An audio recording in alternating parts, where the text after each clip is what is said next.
कार्यक्रम में आज आपने सागे है डॉक्टर L.N. बैरवा जिका की प्रोफेसर और विभागाध्यक्ष है उद्यान विज्ञान विभाग श्री कर्ण नरेंद्र विशी महाविद्यालय जॉबनेर जयपुर में। सबसे पहले तो आप रो घणो घणो स्वागत है। राम राम सा। राम राम सा। तो सा आज आप सुम्हे आपने कृषि भाया ने यही जानकारी दिलाना चाहवा हाँ कि नया बाग बगीचा लगाने की जी तैयारियां हैं वे किया करा। तो माने वही सबसे पहले बताओ कि बाग बगीचा की उपयोगिता काई है।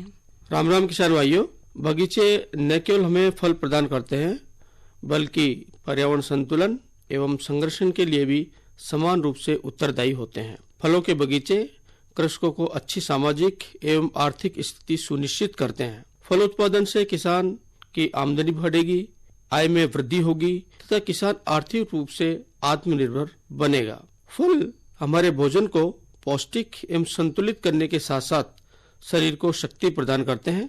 फलों में विभिन्न प्रकार के विटामिन, खनिज लवण वे रेशे पाए जाते हैं जो हमारे शरीर को बहुत ही आवश्यक होते हैं। राजस्थान प्रदेश में खाद्य सुरक्षा, पर्यावरण सुधार एवं रोजगार बढ़ाने के लिए फलों का उत्पादन बढ़ाना उतना ही जरूरी है जितना अन्य उत्पाद। अतः इनकी महत्वता को देखते हुए बगीचे लगाने की तकनीकी जानकारी बहुत ही आवश्यक है। जी सा। तो साहब बगीचा लगाने के पूर्व वे कौन सी बातें हैं, वे कौन सी जानकारियां हैं जिका ने ध्यान में आपने रखना चाहिए भी पर भी विस्तार से हमारे भाई लोगों ने बताओ सा। बगीचे लगाने के पहले यह जानकारी आवश्यक है कि बगीचा लगाना एक दीर्घकालीन योजना है जिनके परिणाम तत्काल नहीं मिलकर कुछ वर्षों बाद मिलना शुरू होते हैं। जी। इस कार्य की प्रारंभिक गलतियां अगर हम करते हैं तो उसकी कठिनाई में आगे चल के हमें बहुत सारी परिस्थितियां पैदा करते हैं। हमें स्थानीय परिस्थितियों, जलवायु, मिट्टी में बाग लगाने के उद्देश्यों व आवश्यकताओं की पूर्ति हो सके। राजस्थान में बगीचों के लिए विशेष तौर से नींबू, अनार, पपीता, अमरूद, आम, संतरा, किन्नो, बेर, आंवला को प्राथमिकता दी जानी चाहिए। मुख्यतः पौधों हेतु उपयुक्त मिट्टी व उसकी गहराई, जलवायु के अनुसार फलों का चुनाव, उचित किस्म का चयन करना, पानी की उपलब्धता व उनको देने की उचित विधि, खाद एवं उर्वरक की मात्रा व उनके प्रयोग की जानकारी एवं कटाई छटाई, स्थानीय आवश्यकता, बिक्री हेतु बाजार व्यवस्था, मजदूरी की व्यवस्था आदि की जानकारी हमें पहले से ही कर लेनी चाहिए ताकि हमारे बगीचे अच्छे लग सके। जी सा। तो बहुत ही बढ़िया बात आप मैंने बता रहे हो। सागे सागे मैं वो भी जानना चावला कि भाई बगीचे के लिए भूमि को जी को चयन है वो किया करा और फलदार जी का पौधा आपा ने लगाना है बा को चयन आपा की प्रकार से कर सका, हाँ वो भी बताओ सा। किसान भाइयों, बगीचे लगाने से पहले यह देख लेना चाहिए कि जिस भूमि पर हम बगीचा लगाने जा रहे हैं वह बगीचा लगाने के उपयुक्त है या नहीं। जी। फलदार पौधों के लिए गहरी उपजाऊ व अच्छे जल निकास वाली भूमि आवश्यक है। ध्यान रहे कि भूमि की सतह से कम 2 मीटर नीचे तक उसमें कठोर, कंकड़युक्त, पथरीली या चूनायुक्त परत नहीं होनी चाहिए। जी। भूमि में हानिकारक लवण भी नहीं होने चाहिए। बगीचा लगाने के पूर्व मिट्टी में पानी की जांच अवश्य रूप से करवा ले ताकि सलाह मिल सके कि भूमि में किस प्रकार के फलदार पौधे व किस्म लगाई जानी चाहिए। मिट्टी में पानी क्षारीय व लवणीय भी नहीं होने चाहिए। जैसे अनार, पपीता, नींबू, बेर, आम सामान्यतः राजस्थान में सभी क्षेत्रों में लगाए जा सकते हैं और डूंगरपुर, बांसवाड़ा में केले का उत्पादन भी लिया जा सकता है। किसान भाई, जैसे झालावाड़ व कोटा में संतरा तथा श्री गंगानगर में किन्नो, माल्टा, मौसमी का बगीचा लगाया जा सकता है क्योंकि वहाँ की जलवायु उसके लिए उपयुक्त मानी जाती है। सवाई माधोपुर जिले में अमरूद का बगीचा सफलतापूर्वक लगाया जा सकता है। वाह सा वाह। तो बात हुई जमीन री और कौन सा पौधा आपा लगा सका हाँ किया आपा भूमि को चयन कर सका हाँ ए सब बातें हुई सर। अब अगर आपने पौध रोपण करनो है तो भी के लिए भी खूब सारा वह काम है जिका आपने भाई लोगों ने प्रारंभिक तौर पर करना पड़ेगा, तो वहां पर भी थोड़ा प्रकाश डालो सर। जैसा कि हम जानते हैं कि वृक्षारोपण एक दीर्घकालीन कार्य है, अतः योजना बनाकर प्रमुख कार्य करने चाहिए। जैसे बाड़ लगाना, इसके लिए कटीले तार, झाड़ियों की बाड़ ये अन्य बाड़ भी लगा सकते हैं और लगानी चाहिए जिससे हमारे आवारा व जंगली जानवर से उसको बचाया जा सके। जी। साथ ही लंबे, बड़े व शीघ्र बढ़ने वाले पौधों की कतार भी उत्तर पश्चिम दिशा में आवश्यक रूप से लगानी चाहिए, जिसमें शीशम है, जामुन है, देसी है, आम है, पॉपुलर है, जिससे सर्द हवाओं से रक्षा कर सके एवं गर्म हवाओं से उनको हमारे मुख्य बगीचा है उसको बचाया जा सके। जी। उचित दूरी पर रेखांकन करना, जैसे आम के लिए 10 बाय 10 मीटर, नींबू, माल्टा, संतरा, अमरूद, बेर इनके लिए 6 बाय 6 मीटर, अनार के लिए 5 बाय 5 मीटर और 5 बाय 3 मीटर की दूरी रखी जाती है ताकि हमारा बगीचा अच्छी तरह लग सके। मई जून में गड्ढे खोदकर उन्हें खुले छोड़ देना चाहिए ताकि तेज धूप से हानिकारक कीटाणु व जीवाणु नष्ट हो जाएं। जी। और फिर वापस गड्ढों को मिट्टी व खाद के मिश्रण से भर देना चाहिए। इसके लिए तालाब की चिकनी मिट्टी, गोबर की खाद, आवश्यकता अनुसार उर्वरक एवं लगभग 50 से 60 ग्राम एंडोसल्फान चूर्ण का मिश्रण करके हमें गड्ढों को वापस भर देना चाहिए। सामान्यतः बगीचे लगाने की 5 विधियां होती हैं, जिसमें वर्गाकार, आयताकार, त्रिभुजाकार, षटभुजाकार व कंटूर विधि मानी जाती है। ज्यादातर सामान्य तौर पर आयताकार या वर्गाकार विधि से ही हमारे किसान भाई बगीचे लगाते हैं और इसी की सलाह दी जाती है। जी सा।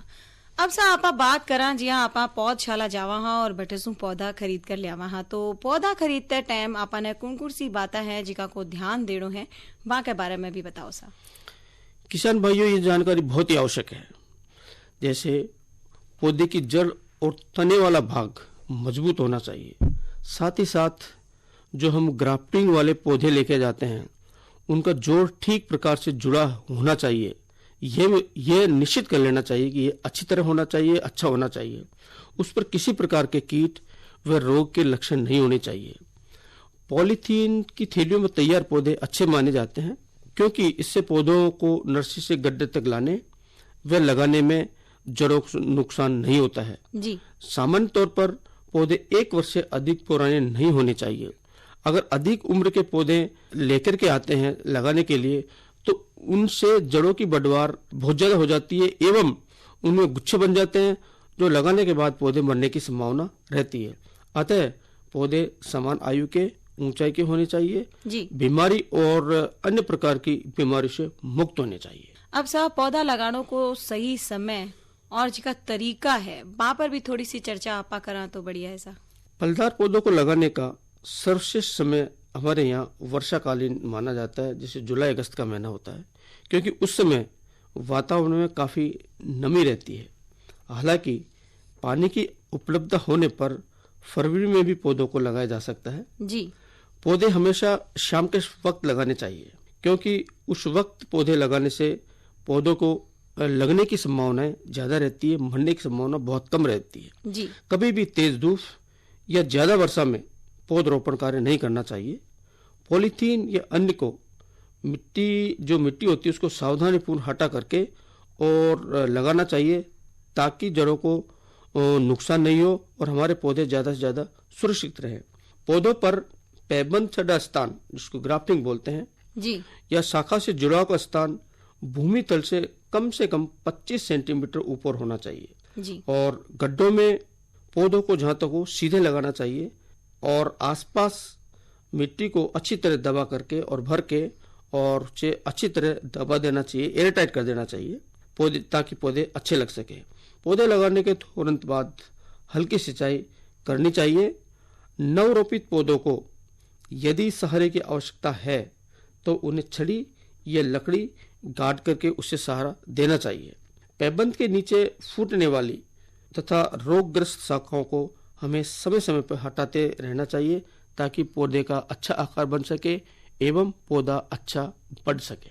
वाह साहब, बहुत ही बढ़िया जानकारी। आप उद्यान के लगाने की तैयारियां हैं मासूम लेकर पौधा को चुनाव, भूमि को चुनाव, सब बातों पर अच्छी अच्छी आप हमारे भाया ने जानकारी दी।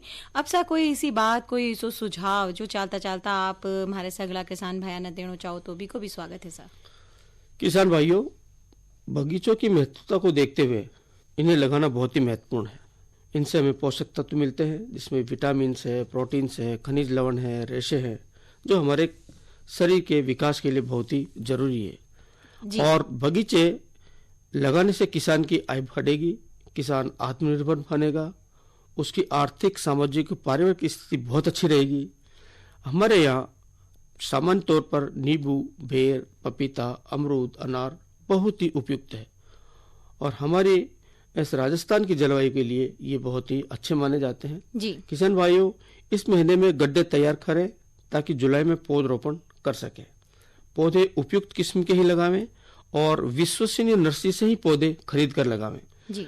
अगर हमने अविश्वसनीय नर्सरी से पौधे लेकर के आगे और वो आगे चल के अगर खराब निकलते हैं तो वो आगे चल के हमारे जितना भी कार्य है, जितनी भी हमने मेहनत की है, जितना भी हमने लागत लगाया, उसका नुकसान हो सकता है। और उनकी उचित देखभाल करें ताकि हमारा किसान खुशहाल हो सके, हमारा राजस्थान राज्य खुशहाल बने, देश समृद्ध हो। जय जवान, जय किसान, जय विज्ञान। वाह। डॉक्टर लक्ष्मी नारायण बैरवा, प्रोफेसर एवं विभागाध्यक्ष, उद्यान विज्ञान विभाग, श्री कर्ण नरेंद्र कृषि महाविद्यालय जोबनेर में विराजे है। आपने सागे आज नया बगीचा लगाने की तैयारी किया करा विषय पर इतनी बढ़िया बातचीत करी, इसके लिए आपको घणे मानसू धन्यवाद सा।